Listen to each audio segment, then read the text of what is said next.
Thanks for coming out. Hey, Jordan. Thanks for coming out, y'all. This is the House Hacker Mafia, where we talk about real estate investing. This is run by Tanner and I. We are both real estate investors turned real estate agents. Our first love and passion is investing in real estate and house hacking. The purpose, again, you ever heard me say this, is to all rise together as a community. We can learn way more from each other and go a lot further. That's the whole purpose of this. So meet somebody new, learn something. We're going to talk about market stats and updates today. So Tanner's got a handful of stats we're going to run through, and then I'll hop up here and share some stuff that I think is interesting going on in the market right now. So give it up for Tanner. Thank you all for coming out. Quick story I'm going to tell you about a house hacker story, because I'm a little bit sick and I'm going to tell you why. If you're a house hacker, you know that you're going to have to do landscaping, some plumbing a little bit, just small stuff around your house. So what I do often is I'll do yard work. So I was doing yard work the other day, trimming bushes, and this wasp comes out of nowhere, and I swear this thing had was targeting me because I killed its nest the other day, and it stings me right on the nose. And so my nose swelled up really big and has been running for the past 4 or 5 days. So just watch out for the wasps when you do yard work. This is what I learned there from house hacking.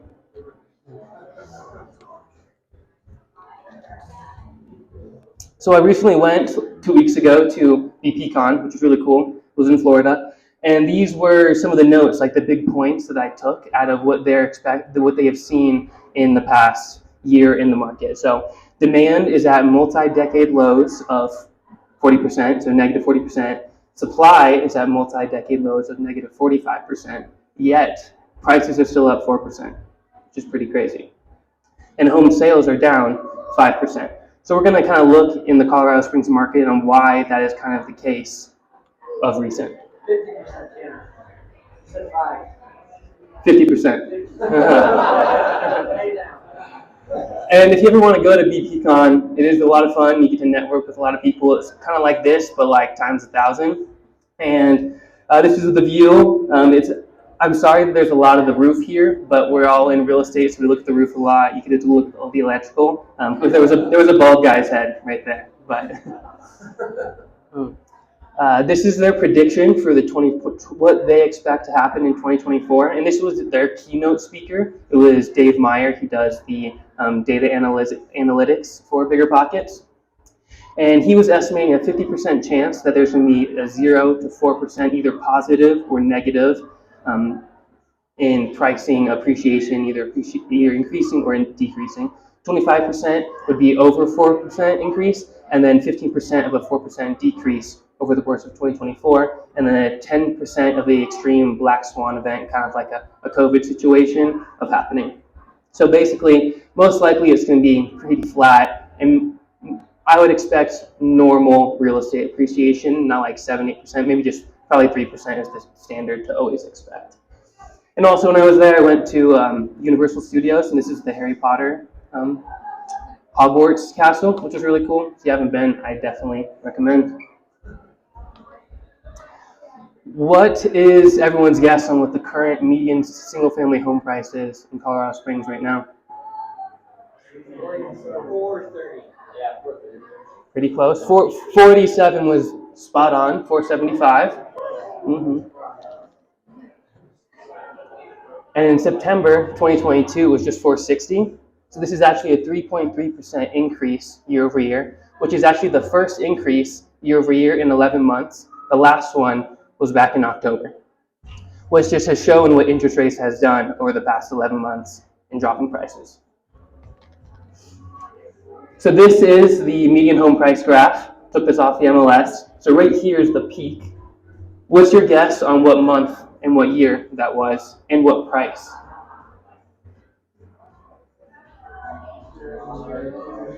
June. I heard a June. June is correct of 2022. And what's the price? 487 is spot on. It is 490. And we're at 475 right now. So it really hasn't dropped a whole lot in a year and a half ago, only by 2%. And this was the low of recent when prices dropped severely, which was 13.2% in 6 months from June of 2022 to January of 2023. And the low is at 425,000. But if you look at it over the course of a whole year, which is what we do in real estate, we look at the year over year, not so much month to month, to see the long-term effects. It was only at 10,000 less at 480,000. So if you bought in 2022 when the market was at its highest, rates were going crazy, you wouldn't have really lost a ton of value in your property. This is just the overall numbers. I put this up here to see the difference of what prices were like in 2020, how much they rose in 2021, about 100,000, and then in 2022 it was probably another 50, 75,000, and then 2023 is right here in the middle, and this is the first time that it kind of crossed over of actually being higher of year over year. So why is this like the first increase in year over year based off of what's been going on in the market? And the big thing has been very, very low supply, because not a lot of people are wanting to sell their homes right now because they have to get back into high rates, and it probably will stay that way until rates get down to under 6%. Bigger Pockets was saying 5 to 5.5%, but I think it'll be once it hits anywhere in the 5s is when supply will start to pick up. People want to start selling their homes again because they'll be more willing to go into this type of market.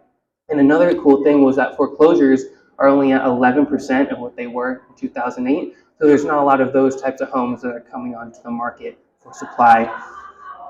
And also, really interesting was the timeline. I never really knew this. I always thought it was 6 to 7 years on standard for how long the average human would buy their home, live in it, and then look to sell it. But that was the case in 2005. But in 2023, this is from Bigger Pockets, they're saying that it's now at 12.3 years. So people are staying in their homes longer and not selling their homes as quickly, providing less supply in the marketplace. Now this is of Colorado Springs, and this is the months of inventory. Now the typical standard for months of inventory is 4 to 6, meaning it's a neutral market. And as you can see in 2021 through the beginning of 2022, it's all under 1. So stuff is selling very, very fast. And then this is when prices did that huge drop. Remember in January, it came down, that 13% is when inventory came up shooting. But we never even made it close to 4%, and it was kind of considered a buyer's market at that point. So I think the new standard is anything that's like above 2 is considered a buyer's market. And we haven't really had anything that is truly a buyer's market since 2008. This is the average days on market in Colorado Springs. It shot up right here. Again, this is the big peak of when prices dropped a lot, and that's when interest rates excuse me, began jumping very quickly. These are the active number listings in Colorado Springs, which is 200,000 is the amount of homes here in Colorado Springs that are either being rented or home owned, like homeowner owned. And I think the exact number is like 197, so we're slowly building more out east to get to that 200 mark. And typically it's all been really close to like this 1% or 0.5% mark of that 200. And right when it gets up to over 1% of the homes that are being transacted per month, that's when prices seem to drop a ton. So right now we're here at this 1.5%. If this begins to increase, home prices are likely to drop again. This is the number of transactions in Colorado Springs. And this is something I thought was really cool because in 2020, rates were at all-time lows at 2%. So everyone's here selling their house. This was the peak of when everyone's selling their house. Let's go buy a new house because we can get an amazing rate right now. So everyone starts doing that in 2020. And we look at, in 2023 now, people stay in their homes for 12 years. And 3 years later, no one's selling their house because rates are high. They've already got their house like in 2020. So even more supply is coming onto the market. And this could likely be the case for the next probably 4 or 5 years. Yes, question? Just could you explain the last part of that, where September is and where November is? I assume that's not updated yet? Yeah, because October and November are in the future, so that's why it says 0. Well, what was September? I just want to Oh yeah, September. No, I think it was right at 750 probably, around here. Yeah. So what to take away from this? Interest rates have a large play on the supply and demand, but it's not the only thing that can affect why people buy and why people sell at the end of the day. And even though rates are still at, high 7-8%, people are still buying homes. And how long people are staying in their homes is definitely something to be calculated now. Being at 12 years is definitely going to change the marketplace over the long term. And supply is going to be a large factor in property values long term. So even though rates are going to be high, still being able to refinance with higher rates and getting a higher property value is still possible. And this is where we're going to switch over to Ryan, who's going to talk a lot more about interest rates. But you should check out the podcast, and on YouTube is where we record all of these meetups. So if you ever missed one, there's someone you really want to learn about, check it out there. Ryan? Good job, Tanner. All right. My turn to share some interesting facts. Just starting with this, putting interest rates in perspective. They are historically pretty low right now. However, that doesn't make it any easier to buy a house, and we'll get to that. One really interesting part of the market right now is that Colorado Springs has been underbuilding for decades. So Tatiana Bailey, who's a pretty famous economist here in town who runs Data-Driven Economic Strategies nonprofit, her and her team have come up with 8,500 as the healthy number of new permits, new home builds per year to meet the rising population of Colorado Springs, the number of people that are having children, to just accommodate all of that growth and to have enough houses. It should have been 8,500, and that's what they're projecting for the next, 10 or 15 years, is that should be the number. And you'll see we're way short of that line, except for 2021 and 2022.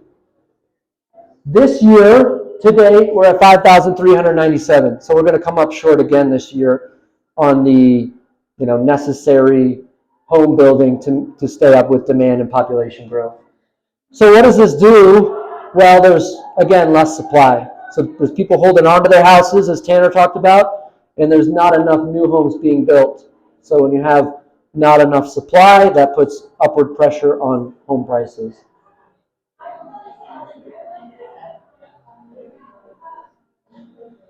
And then builders are going to take years to catch up. You saw the backlog from all the difference from where they were built to what that line was. And then even if they did start building or get crazy about it, it takes years. They've got to do all the zoning. You've got to take a raw piece of ground and go through all the process with the city and then build on it.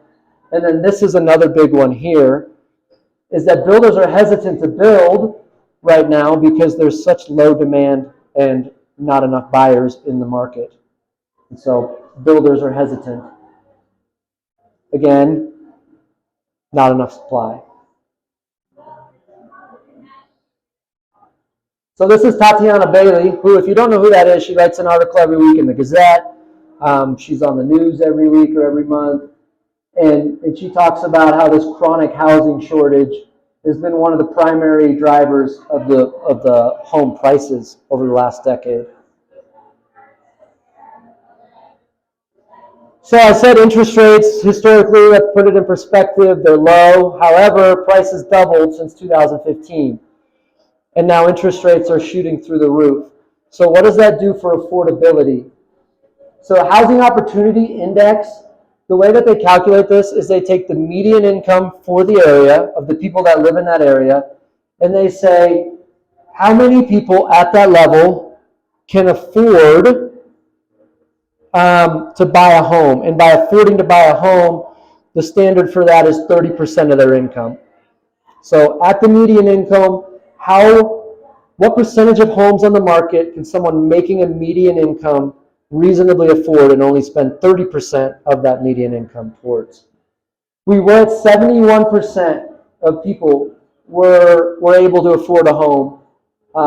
In 2019, we're now at 25%. So the affordability has plummeted with how much prices have increased and how much interest rates have gone up. So what does this mean for you? If you can afford a house, now could potentially be a great time to buy because there's not as many buyers in the market to compete with.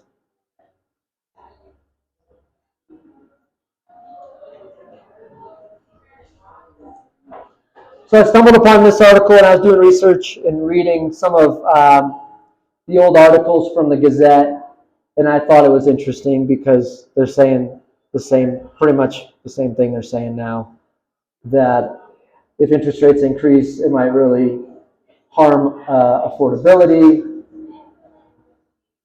Some buyers still will make a purchase, but might have to settle for something smaller, less expensive. If it goes to 5%, and you could still buy a home, it might make sense. It might be more attractive than renting. So I don't know. I don't know what that means to me, but I thought it was interesting that they were saying something pretty similar 6 years ago.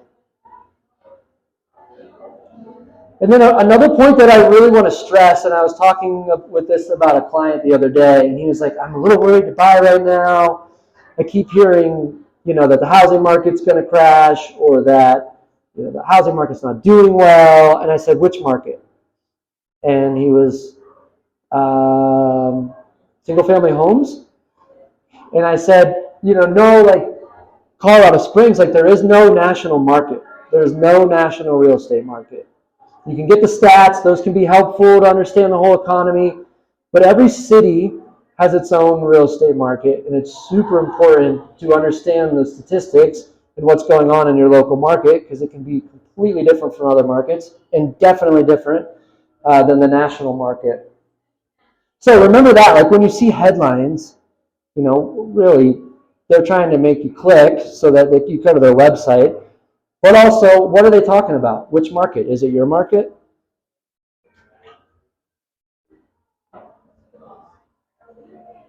So here's some smart people saying what I just said.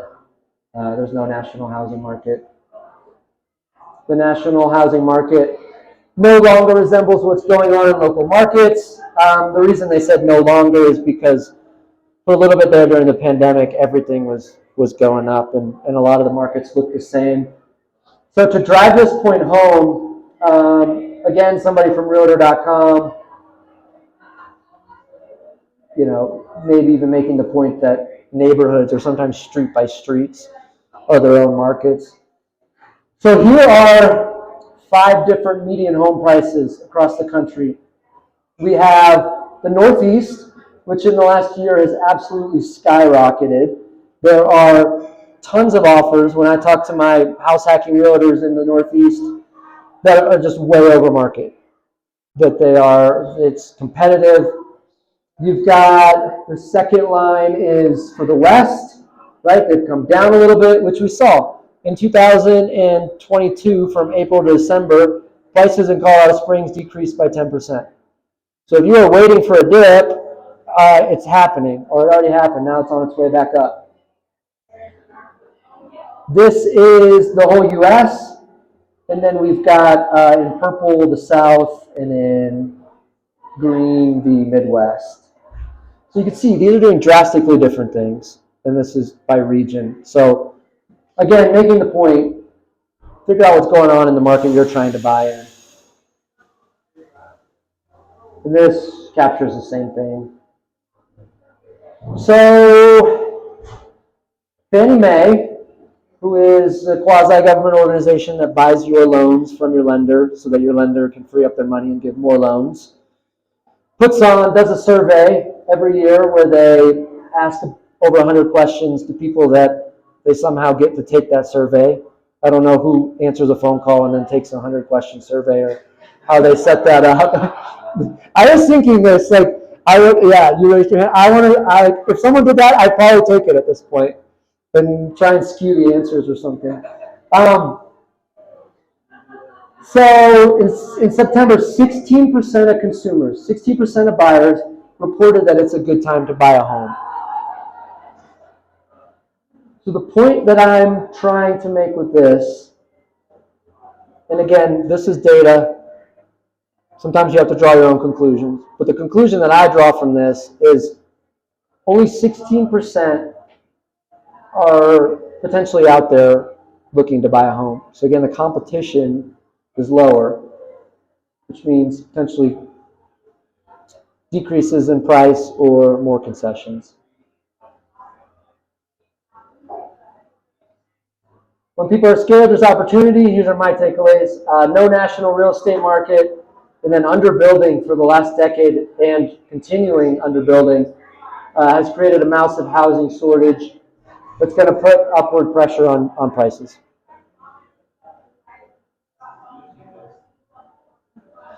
That's all I got. Any questions? Kevin? Have you seen new build inventory going up? I don't know the answer to that. You know, No, I haven't looked at that. You know? I don't know what the number is. I just see it going up whenever I drive around out east. Anecdotally, it's going up. I don't know if the stats support that or not. Yeah, have you found data on household creation in Colorado Springs specifically? No.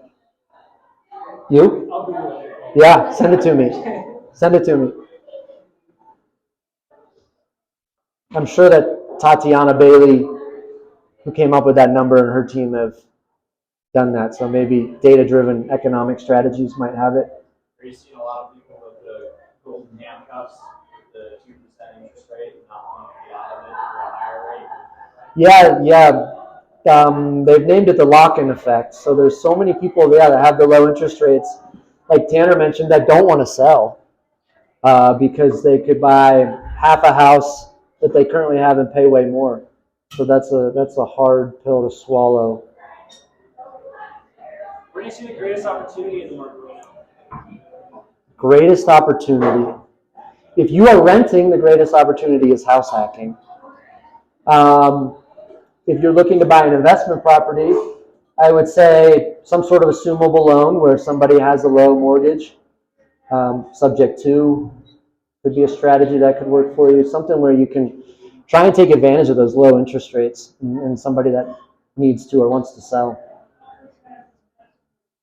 What are your thoughts on new construction as an opportunity right now? Are many of your clients looking at that or doing that? Where do you see that opportunity in that space? Yeah, I don't have much experience with new construction, but I will say that home builders want to sell, and some of them will give you a mortgage that's a point or two lower than market rates, or will give you concessions. So I know that builders would like to sell, and they're trying to incentivize buyers to buy. Can I take a stab at that too? Yeah, do it. I think new home builds, it really depends on your overall strategy. There's some great things that you get with new home builds, but there's also some cons. Like if you told me like my overall goal is appreciation, is a new home build going to satisfy that? Likely in Colorado Springs, it's not going to be as great on the appreciation end as somewhere that maybe has more of a restriction of land. Because where's the only place they're building homes right now, for the most part, that are recent price? On the east side, where there's plentiful land. What gives value to property, especially here in Colorado Springs, is the restriction of a specific type of supply, you could say, which is land. So if you're aiming for like high appreciation, I would say new home builds aren't the best. Now, if you're aiming for something that is going to last a long time, this can be debated because I know a lot of people have like different feelings about the construction of new homes. But the fact is, a newer home is probably going to be up to better standards and it's going to have less capex and less maintenance items than a home that was built 100 years ago. So if your main goal is I don't want to put a bunch of money into a property, I want something that's just going to last a long time, it's going to continue to rent well then maybe a new home does make a lot of sense. But at the same time, when you look at rentability, some new homes don't rent as well because over time, you're competing against newer supply in the same area. So an example of this would be a home that was built 20 years ago is built right next, or a new home is built right next to it here in Colorado Springs. So when a renter comes in and they look at, hey, I can rent out this new home, or I can rent out this home that's 20 years old, they're going to go for something that's similar in price, but a little bit newer, nicer, more updated. So you might end up having like more of a competing interest in that. Whereas if you were to try to rent a long-term home in downtown Colorado Springs, there's not a whole lot of 3-2s. So you have a higher chance of having a unique property, maybe a property in a better location, that someone might choose to rent out at a higher rate. But I just think there's so much to consider outside of just like one simple question of like, is there opportunity in new home builds? New home builders right now have a great ability to get ahead of interest rates and offer discounts. So there's a great advantage there. But how long is that advantage going to last? Say they buy down your interest rate, they buy down a buyer's interest rate 2 points, but then in 2 years, you can just refinance. Did you really get a great deal? I don't know. Depends what your goal was at that time. And I was also thinking on the development side too. Like if you find an R2 zone lot on the west side, and the cost of construction is the same on the east side compared to the west side, maybe. That'd be a good opportunity. You can have a new home build on the west side. Yeah, let us know where that lot is. Yeah. Any other questions? Yeah. So, real quick, deal alert. If anyone's got some deals that they want to share, we'll start with this one. I'm John. I've got a little mobile home down in Fountain that's under contract that I'm wholesaling. Talking about median home prices in the 400, like upper 400s. This deal right now is under 100K. It's listed for 95. So pretty awesome that way. It does need a little bit of work, not a ton, and it comps right now are around 200. It is purged, so you could sell it to somebody with an FHA or a VA loan. I'm looking for a cash offer or a hard money offer. I do have a hard money guy that is happy to lend on it. Anyways, I think it's a great opportunity to really, I don't know if I'd say cute. I know mobile homes aren't super sexy, but when you think about a house in Colorado on a lot, a mobile home even, for under 200 or for around 200K, shoot, that's pretty stinking awesome. Yeah, so let me know my number's on this if you're interested in a flyer. It's got some details on it. This house has lots of treasures in it, and I am showing it if you're interested in seeing it. So cool. Love a deal. It does have some new stuff like new water heater, new furnace, new roof. All the big important items are brand new, so pretty sweet. Cool. Thanks, John. Yep. Any other deals?